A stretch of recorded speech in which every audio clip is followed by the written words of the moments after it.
നാവായിക്കുളത്തെ 10ാം class വിദ്യാർത്ഥിനിയുടെ ആത്മഹത്യ. ആൺസുഹൃത്ത് അറസ്റ്റിൽ. നാവായിക്കുളം സ്വദേശി അഭിജിത്താണ് പോലീസ് കസ്റ്റഡിയിലുള്ളത്. പെൺകുട്ടിയുടെ ഫോൺ പരിശോധിച്ച ശേഷമാണ് ഇങ്ങനെയൊരു നടപടി എടുക്കുന്നത്.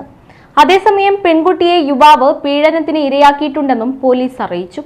കല്ലമ്പലം പോലീസാണ് വിദ്യാർത്ഥിനിയുടെ ആൺസുഹൃത്ത് അഭിജിത്തിനെ കസ്റ്റഡിയിലെടുത്തത്. ആറ്റിങ്ങലിലെ ബൈക്ക് ഷോറൂമിൽ സൂപ്പർവൈസറായി ജോലി ചെയ്യുകയായിരുന്നു ഇയാൾ. ഇന്നലെയാണ് വിദ്യാർത്ഥിനിയെ വീട്ടിൽ തൂങ്ങി മരിച്ച നിലയിൽ കണ്ടെത്തിയത്.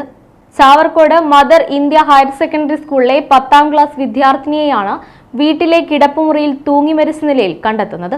പെൺകുട്ടിയുടെ ഫോൺ പരിശോധിച്ചതിൽ നിന്നും സംശയം തോന്നിയതിനെ തുടർന്നാണ് സമീപവാസിയായ അഭിജിത്തിനെ കസ്റ്റഡിയിലെടുത്തത്.